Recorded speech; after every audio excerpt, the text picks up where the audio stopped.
بہت اچھا سوال ہے. آج کل جو دماغی بیماریاں ہیں نا بہت اسپیڈ کے ساتھ بڑھ رہی ہیں, بہت اسپیڈ کے ساتھ. دیکھو ایک اصول یاد رکھو کہ آپ اگر ہاتھوں سے وزن اٹھانا چھوڑ دیں تو ہاتھ کیا طاقتور ہو جائیں گے؟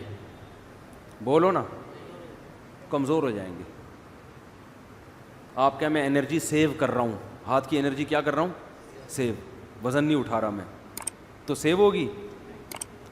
آپ اگر ٹانگوں سے چلنا چھوڑ دو تو ٹانگیں مضبوط ہو جائیں گی کیا؟ بولنے پر گورنمنٹ نے پابندی لگائی ہے.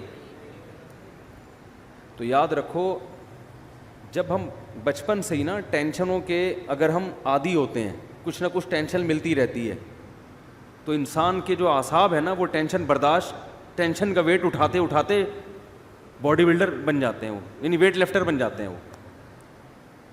اور اگر بچپن سے ہی ٹینشن کوئی مل ہی نہیں رہی ہو, ممی ڈیڈی والا سیٹ اپ ہو, یہ بچہ نفسیاتی پاگل بنے گا بڑا ہو کر, یہ بتا دوں میں.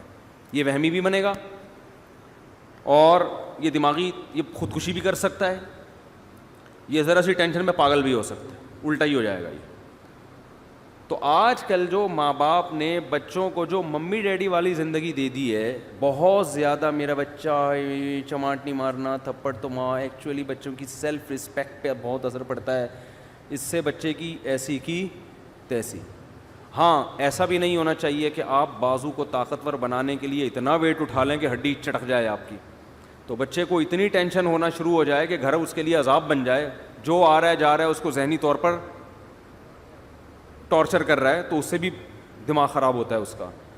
لیکن نیچرل لائف جو ہے نا, جو ہمیشہ سے چلتی آ رہی ہے, اس سے جب ہٹ جائیں گے تو یہ مسائل کھڑے ہوں گے. ہمیں یاد ہے پہلے وہمی بھی نہیں ہوتے تھے لوگ, اور پاگل کہیں لاکھوں میں کوئی ایک نظر آتا تھا, وہ بھی کوئی ایکسیڈنٹ کی وجہ سے, دماغی چوٹ کی وجہ سے. بڑے بڑے سخت حالات لوگ برداشت کر لیتے تھے.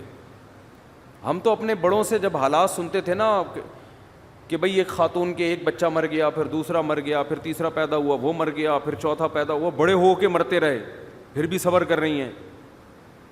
اور میاں خراب نکلا, میاں شرابی نکلا, وہ ٹارچر کرتا ہے. بچوں کو ماں باپ بہت کوٹتے پیٹتے تھے, بچے باغی نہیں ہوتے تھے. اب 2 تھپڑ لگاؤ بچہ کیا ہو جاتا ہے؟ باغی ہو جاتا ہے.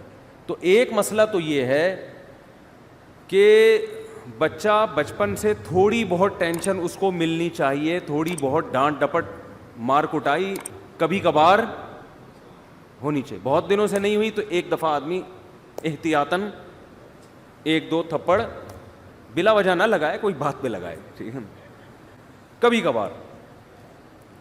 اس سے تھوڑا عادت ہوتی ہے کہ یہ ابا ہے بھائی مار سکتا ہے. دوسری بات یہ کہ بچوں کو خراب کرنے والی چیز باہر کا ماحول ہے. یہ انوائرمنٹ جو ہے نا باہر کا, اسکول کالجز میں یہ بتایا جاتا ہے, بچوں کو یہ نہیں سکھایا جاتا. جو لبرل ٹیچرز ہیں, آج کل تو لبرلزم پھیل رہا ہے نا, کہ بھائی ماں باپ اگر سختی بھی کریں برداشت کرو. الٹی پٹیاں پڑھائی جا رہی ہیں ان کو. آپ کسی بچے کے سامنے ہی کہتے ہیں بھائی تمہارا باپ تو ایسا ہے, بھائی تمہارا فلاں تو ایسا ہے, تو بچے کی دل سے اپنے باپ کی عظمت ختم ہو جائے گی. تو باہر بہت سارے لوگ ہیں جو آپ کے گھر کو کیا کر رہے ہیں؟ خراب. عورتیں کیوں خراب ہوتی ہیں؟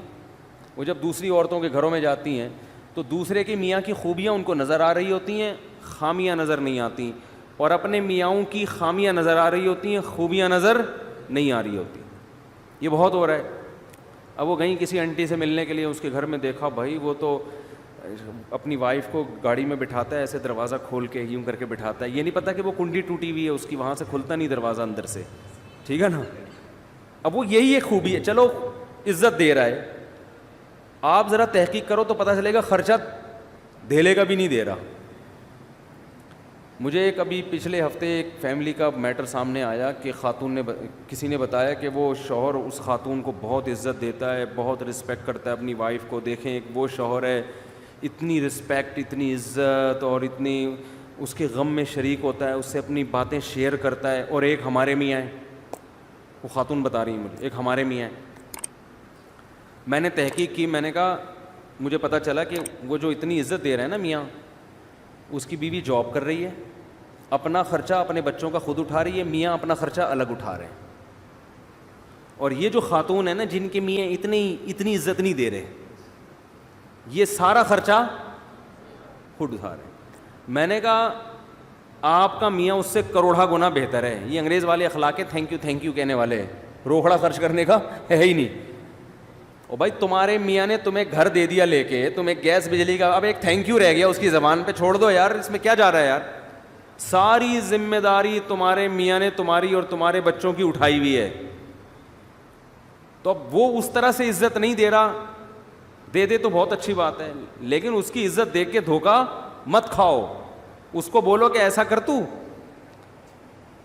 ایسا کر کے, اچھا بیگم کو بولو کہ ٹھیک ہے, اس خاتون کا شوہر بولے ٹھیک ہے بیگم اب میں اتنے ہی پیسے تمہیں دوں گا جتنا وہ اپنی بیوی کو دے رہا ہے, اور اس کے بدلے تھینک یو مجھ سے صبح شام 25 دفعہ لے لیا کرو, ہر بات پہ تھینک یو اور عزت دو.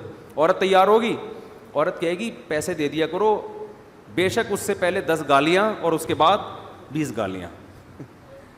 اگر آپ کا سیٹ آپ کو 25-30 گالیوں کے بعد 50,000 روپے دے, آدمی کہتا ہے 25 اور دے دے لیکن پیسے دے دے. قربانی تو یہ ہے نا,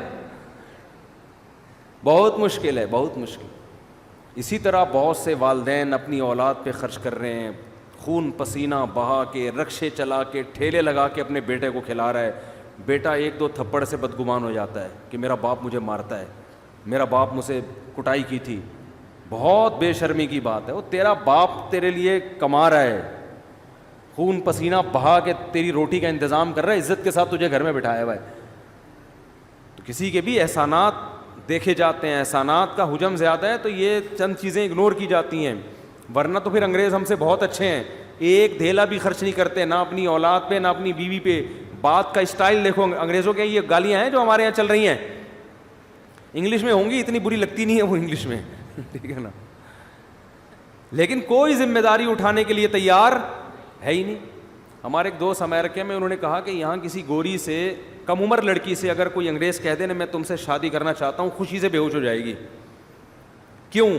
اس کو پتہ ہے کوئی شادی نہیں کرتا, سب گرل فرینڈ بنا کے مزے اڑائیں گے بس. تو ذمہ داری تو ہمارے ہاں اٹھائی جاتی ہے, ہمارے ہاں مرد اپنے کندھوں پہ بچوں کا بوجھ بھی, بہنوں کا بوجھ بھی, ماں باپ کا بوجھ بھی, اور ایک بھائی اگر بے روزگار ہے اس کا بوجھ بھی, وہ بھی پان گٹکی کے پیسے بڑے بھائی سے لے رہا ہوتا ہے. سارے بوجھ اٹھا کے اگر 8-10 گالیاں روزانہ دے, اس کا حق بنتا ہے کہ گزرتے ہوئے ویسے ہی گالیاں پارسل کر کے جایا کرے. اس کو اتنا تو رائٹ دو نا, اتنا پیسہ خرچ کر رہا ہے بھائی. نہیں آ رہی بات تو رہنے دو, جیسے چل رہے ہو ویسے ہی ٹھیک ہے.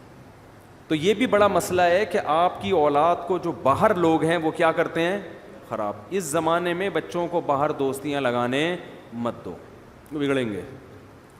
ان کو صحیح راستہ دکھانے والے کم ہوتے ہیں, بگاڑنے والے مارکیٹ میں زیادہ ہوتے ہیں. تو ایک وجہ تو وہ ہے کہ ٹینشن آج کل لوگوں کے پاس ہے ہی نہیں نا. تو جب تھوڑی, آپ کو پتہ ہے سویڈن میں خودکشی کا ریشو سب سے زیادہ ہے, اور اس کی وجہ یہ ہے کہ سویڈن ٹینشن فری ملک ہے. حیرت کی بات ہے, جس ملک میں ٹینشن زیادہ, غربت زیادہ ہے نا, بے روزگاری, غربت, وہاں خودکشیوں کا ریشو کم ہے. یہ کتنی بڑی حقیقت ہے, سمجھ میں نہیں آ رہی بات. دیکھو پاکستان ایک پسماندہ ملک ہے نا, اتنی خودکشی نہیں ہے یہاں پہ. یعنی آپ خود اندازہ لگاؤ نا کہ سویڈن میں بے روزگاروں کو الاؤنس ملتے ہیں. یعنی جو لوگ سویڈن ہو کر آئے ہیں وہ کہہ رہے ہیں ٹینشن تلاش کرنے سے نہیں ملتی یہاں پہ. گوگل پہ سرچ کرنا پڑتا ہے بھائی, کسی کے پاس ٹینشن ہو تو تھوڑے دن کے لیے چاہیے. ہم پاکستانیوں کو چاہیے ہوتی ہے نا, وہ پریشان ہو جاتے ہیں ٹینشن کیوں نہیں. تو اس کے باوجود سب سے زیادہ خودکشی کہاں ہو رہی ہے, اس کنٹری میں ہو رہی ہے. کیوں ہو رہی ہے؟ اس کی وجہ یہ ہے کہ قدرت کی طرف سے ذرا سی کوئی پریشان, قدرت تو دیتی ہے ٹینشن, چاہے آپ کا ملک ٹینشن فری ہو جائے, اللہ کی طرف سے ٹینشنیں آتی ہیں تو وہ برداشت نہیں کر پاتے. برداشت نہیں کرتے تو جا کے وہ لٹکنے کی کوشش کرتے ہیں اور کھمبوں سے چپکنے کی کوشش. اس کا یہ بڑا نقصان ہوتا ہے.